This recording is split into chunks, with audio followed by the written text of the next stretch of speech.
ఆ రోజు గాజువాక నియోజకవర్గానికి సంబంధించినటువంటి పాలవలస ప్రాంతంలో దాదాపు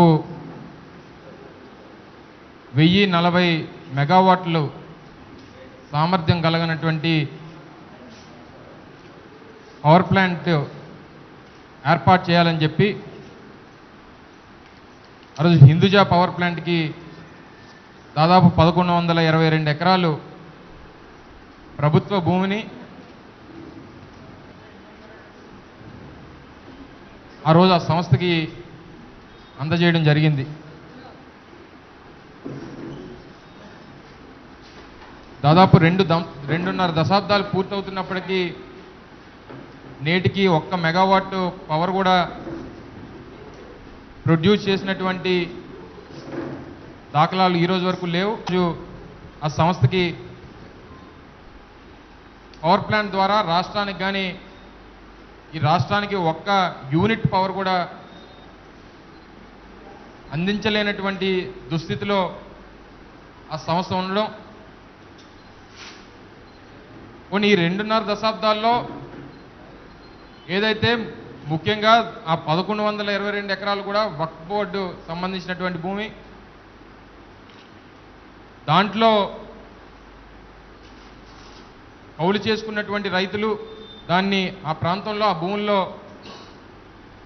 పంటలు పండించుకున్నటువంటి రైతులకు కూడా నేటి వరకు సరైనటువంటి చెల్లింపులు జరపలేదు. ఆ భూబాధిత సంఘం నాయకులు ఉన్నారు, అనేక సందర్భాల్లో కలెక్టర్లతో కలిసి కూర్చొని అనేక విషయాలు అన్ని రాజకీయ పార్టీ నాయకుల్ని ఆ సమావేశాల్లో కూర్చోబెట్టి సంబంధించినటువంటి ఆర్ఆర్ ప్యాకేజీల విషయంలో కానీ, లేకపోతే ఎవరైతే నిర్వాసితులు ఉన్నారో వాళ్ళకి ఇవ్వాల్సినటువంటి ఉద్యోగ అవకాశాల్లో కానీ దాదాపు 4-5 కలెక్టర్తో సమావేశాలు జరిగినప్పటికీ నేటికి 1 అంశంలో కూడా ఆ ప్రాంతంలో ఉన్నటువంటి నిర్వాసితులు న్యాయం జరగలేదని చెప్పి నేటికి బాధపడతా ఉన్నారు. నిన్న కాక మొన్న ఆదివారం 19వ తారీఖున ఒక పరీక్ష పెట్టి స్థానికంగా ఉన్నటువంటి వారికి ఎవ్వరికి కూడా ఉద్యోగ అవకాశాలు ఒక కాల్ లెటర్ కూడా ఒక స్థానిక వ్యక్తికి కూడా రాకపోవడం బాధాకరం అని చెప్పి మేము 17వ తారీఖున మొన్న కలెక్టరేట్ దగ్గర చేసినటువంటి ధర్నాలో కూడా ఈ అంశాన్ని పొందుపరిచాం. తర్వాత ఎగ్జామ్ను కూడా ఆఫ్ చేయడం జరిగింది. ఏదేమైనప్పటికీ దీనికి సంబంధించినటువంటి అనేకమైనటువంటి అపోహలు, కంపెనీకి సంబంధించినటువంటి విషయాల్లో రాష్ట్ర వ్యాప్తంగా రాష్ట్రంలో ఉన్నటువంటి చాలామంది పెద్దలతో పాటు ముఖ్యంగా భూములు కోల్పోయినటువంటి రైతులు కానీ అక్కడ ఉన్నటువంటి వ్యక్తుల తాలూకా కుటుంబాలు కానీ అనేక సార్లు మొరపెట్టుకున్నప్పటికీ ఎక్కడా కూడా యాజమాన్యం స్పందించినటువంటి దాఖలాలు ఎక్కడా కూడా లేవు. ఏమన్నా సమావేశాలు జరిగినప్పుడు ఇరు వర్గాల్ని కూర్చోబెట్టి మాట్లాడినప్పుడు ఏదో ఒక అగ్రిమెంట్కి రావడం, మరుసటి రోజునే ఆ అగ్రిమెంట్ని అణగదొక్కేటువంటి పరిస్థితిలో ఈరోజు ఆ సంస్థ కూడా ఉంది. ఈ జరుగుతున్నటువంటి క్రమంలో ఇందులో ఏవో లోటుపాట్లు ఉన్నాయి, దీనికి సంబంధించినటువంటి విషయాలన్నీ బయటికి తీయాలని చెప్పి నేను కూడా కొంతకాలంగా ఒకరోజు పెద్దలు నాగిరెడ్డి గారు, నేను, సోదరుడు అదీపు అందరం కూడా ఆ ప్రాంతానికి వెళ్ళి అక్కడ జరుగుతున్నటువంటి కార్యక్రమాలు కూడా చూసాం. పక్కనే ఉన్నటువంటి ఎన్టీపీసీ కానీ, దానికి సంబంధించినటువంటి యాష్ పాండ్ కానీ, ఈరోజు నూతనంగా నిర్మాణం అవుతున్నటువంటి 2 దశాబ్దాలుగా నిర్మాణం అవుతున్నటువంటి హిందూజా పవర్ ప్లాంట్కి సంబంధించినటువంటి విషయాలు కానీ అన్నీ కూడా చూసాం. చూసిన తర్వాత దీని మీద సమగ్రంగా అవగాహన చేయాలని చెప్పి ఉద్దేశంతో చాలామంది పెద్దలతో మాట్లాడాం. అటు ఇంటర్నెట్లో కూడా దీనికి సంబంధించినటువంటి అన్ని జీవోలు, ప్రభుత్వ పరంగా వచ్చినటువంటి గవర్నమెంట్ ఆర్డర్లు అన్నీ పరిశీలించినప్పుడు ఒక ముఖ్యమైనటువంటి జీవో ఒకటి బయటపడింది. 13 ఏప్రిల్ 2012 హిందూజాకు సంబంధించినటువంటి ఆ కంపెనీ మొదలుపెట్టిన దగ్గర నుంచి, ఆ కంపెనీకి భూమి కేటాయించిన దగ్గర నుంచి ఆ రోజు 2012 వరకు ఉన్నటువంటి అన్ని విషయాలపైన ఆ రోజు పబ్లిక్ అకౌంట్స్ కమిటీ ఒక సమావేశంలో రాష్ట్రంలో ఉన్నటువంటి 6 డిపార్ట్మెంట్లకు సంబంధించినటువంటి ఉన్నత అధికారులతో ఒక కమిటీ వేయడం జరిగింది. ఆ కమిటీలో special chief secretary CCLA land administration సంబంధించినటువంటి స్పెషల్ సెక్రటరీ ఒక ఆయన, ప్రిన్సిపల్ సెక్రటరీ ఎనర్జీ డిపార్ట్మెంట్, అలాగే ప్రిన్సిపల్ సెక్రటరీ రెవెన్యూ డిపార్ట్మెంట్, అలాగే chief executive officer AP Waqf board, అలాగే secretary to government law department, అలాగే secretary to government minority welfare department. ఇలాగ 6 ముఖ్య అధికారులతో కమిటీ వేసి వారం రోజుల్లో దానికి సంబంధించినటువంటి ఒక 23 ప్రశ్నలతో హిందూజా పవర్ ప్లాంట్ స్థాపించేటువంటి క్రమంలో ఈ 2.5 దశాబ్దాలుగా జరిగినటువంటి అంశాలన్నింటినీ కూడా దాదాపు 23 ప్రశ్నలతో ఒక కమిటీ వేసి ఆ కమిటీని వారం రోజుల్లో ఈ ప్రశ్నలన్నింటికి కూడా సమాధానం చెబుతూ ప్రభుత్వానికి ఒక నివేదిక ఇస్తే దాన్ని బట్టి కంపెనీ మీద తీసుకోవాల్సినటువంటి చర్యల్ని ప్రభుత్వం ఆలోచన చేస్తుందని చెప్పి ఆ జీవో ఇష్యూ చేయడం జరిగింది. 13 ఏప్రిల్ 2012 జీవో ఇష్యూ చేస్తూ వారం రోజుల్లో పెట్టినటువంటి ప్రశ్నలన్నిటికీ కూడా సమాధానం చెప్తూ ఒక నివేదిక ఇమ్మంటే నేటికి 3 సంవత్సరాలు పూర్తవుతా ఉన్న ఈ జీవో మీద సమాధానం ఈ సంబంధించినటువంటి అధికారులు ఏమన్నా ప్రభుత్వానికి నివేదిక ఇచ్చారా అని చెప్పి సందర్భంగా అడుగుతా ఉన్నాం. లేదు, నివేదిక ఇవ్వకపోతే ఎందుకు ఇవ్వలేదని చెప్పి సందర్భంగా అడుగుతా ఉన్నాం. ఒకవేళ మీరు నివేదిక ఇచ్చుంటే ఇచ్చినటువంటి నివేదిక సంబంధించినటువంటి మీరు తీసుకున్నటువంటి యాక్షన్ ఏంటి అని చెప్పి ఈరోజు అడుగుతా ఉన్నాం.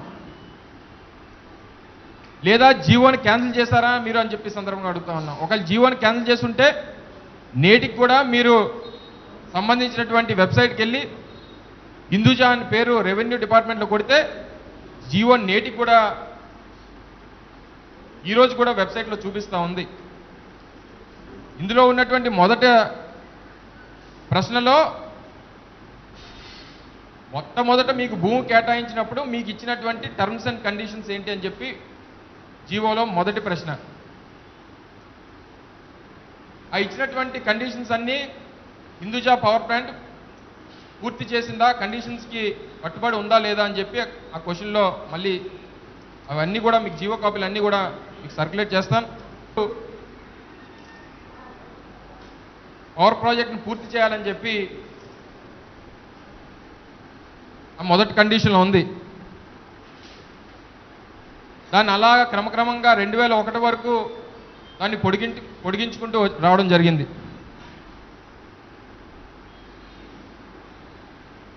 ఒకటి వరకు చేసినప్పుడు ఆ కంపెనీ నిర్మాణంలోకి రానందుకు ప్రభుత్వం తీసుకున్నటువంటి చర్యలు ఏంటి అని చెప్పి ఆ కమిటీని ప్రశ్నించడం జరిగింది.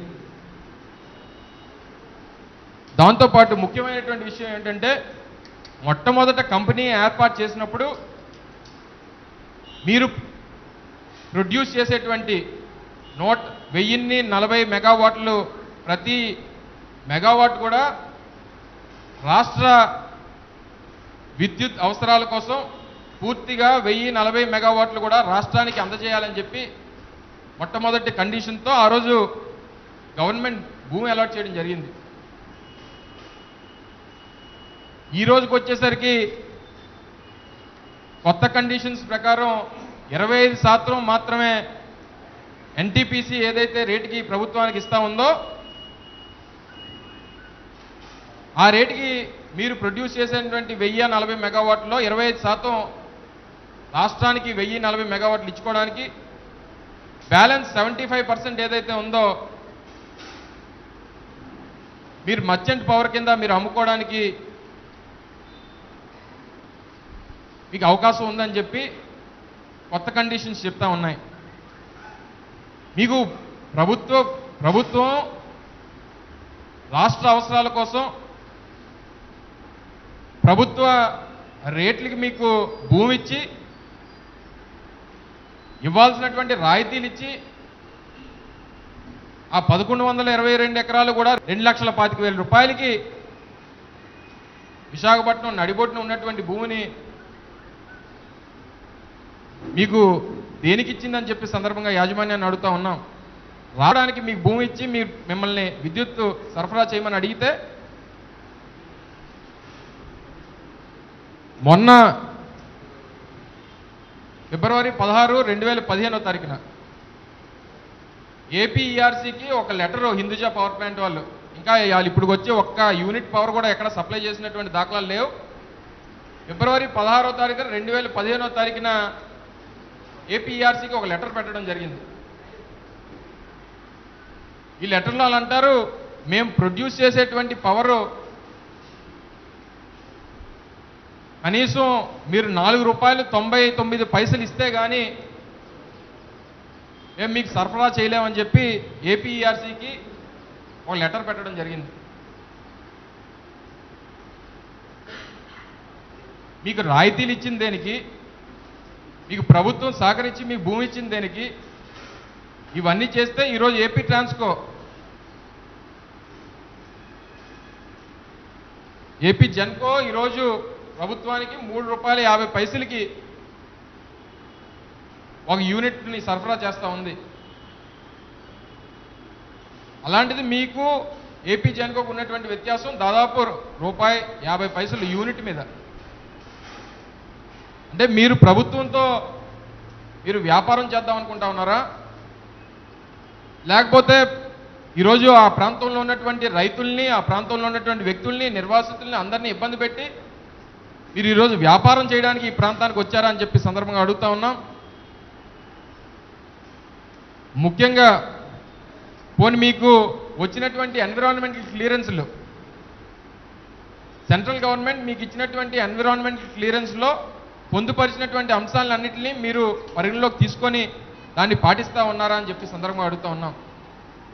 ఈరోజు నూతనంగా నేటి వరకు 92లో జరిగినటువంటి పబ్లిక్ హీరింగ్ తప్పితే ఈ 23 సంవత్సరాల్లో వాళ్ళు చేపట్టేటువంటి ఏ నిర్మాణంలో కానీ, నూతనంగా చేపడుతున్నటువంటి యాష్పాండ్ నిర్మాణంలో కానీ, లేకపోతే వేస్తున్నటువంటి రైల్ కారిడార్కి సంబంధించినటువంటి విషయంలో కానీ ఎక్కడా కూడా ఒక్క పబ్లిక్ హీరింగ్ కూడా ఈ 23 సంవత్సరాల్లో కూడా జరగలేదు. అంటే ప్రజల తాలూకు అభిప్రాయాలు మీరు తీసుకునేటువంటి ఆలోచనలో ఇటు ప్రభుత్వం కానీ అటు యాజమాన్యం కానీ ఎవరూ తీసుకోవట్లేదు. కనీసం స్థానికంగా ఉన్నటువంటి వ్యక్తులకి, స్థానికంగా ఉన్నటువంటి ప్రజలకి మీరు ఇవ్వాల్సినటువంటి ప్యాకేజీలు కానీ, లేకపోతే ఉద్యోగ అవకాశాలు కానీ ఏమైనా కల్పించారంటే అది కూడా కల్పించేటువంటి ఇది లేదు. మీకు సంబంధించినటువంటి పూర్తి వివరాలతో ఒక జీవోని ఇష్యూ చేస్తే ఆ జీవోకి సమాధానం చెప్పలేదు, నివేదిక ఇవ్వలేదు. దీని మీద తక్షణమే ప్రభుత్వం సమాధానం చెప్పాలి. ఈ ఇచ్చినటువంటి పూర్తి ప్రశ్నావళికి హిందూజా కట్టుబడి ఉందా? పూర్తి కండిషన్స్కి హిందూజా పవర్ ప్లాంట్ అంగీకారం తెలిపిందా అని చెప్పి సందర్భంగా అడుగుతా ఉన్నాం. రేపు 30వ తారీఖునో 1వ తారీఖునో మళ్ళీ ప్రభుత్వంతో వాళ్ళు ప్రొడ్యూస్ చేసేటువంటి ప్రతి యూనిట్కి కూడా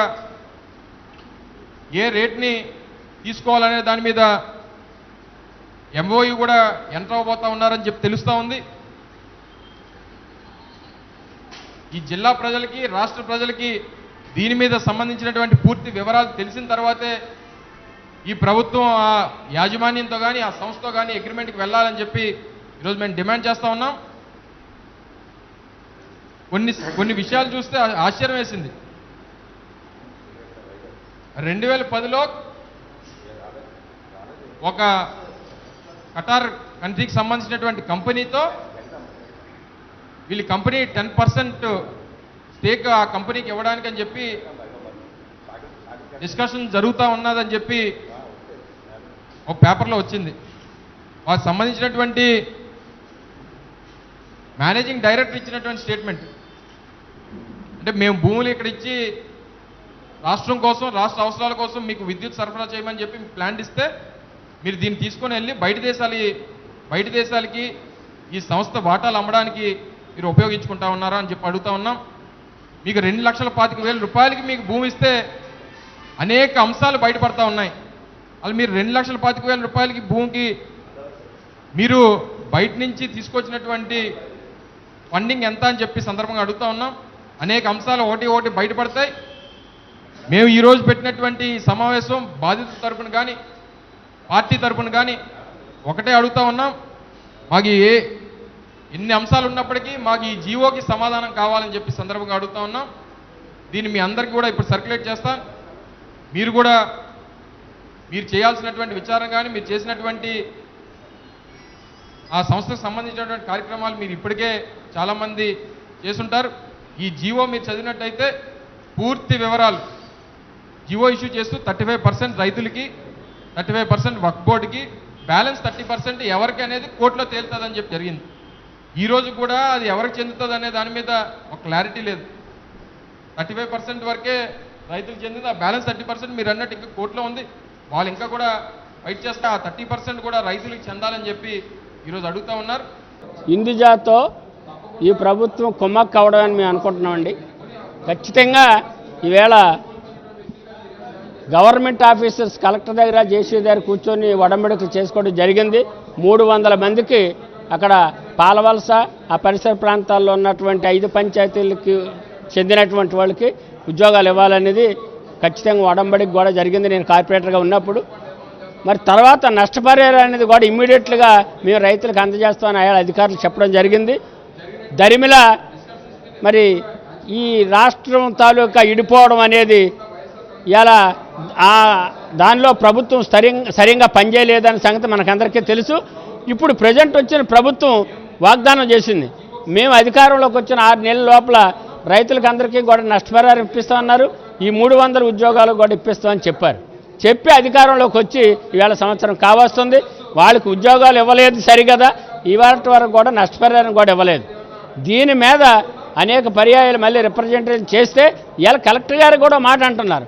అసలు మాతో ఎవరు నిజంగా భూపోయిన కామందిలో ఒక అగ్రిమెంట్కి మేము చెప్పకుండా ఎలా వీళ్ళు ఇంటర్వ్యూలు కండక్ట్ చేస్తున్నారో మాకే తెలియకుండా కలెక్టర్ గారు మాట్లాడుతుంటే మాకే విస్మయం కలిగింది.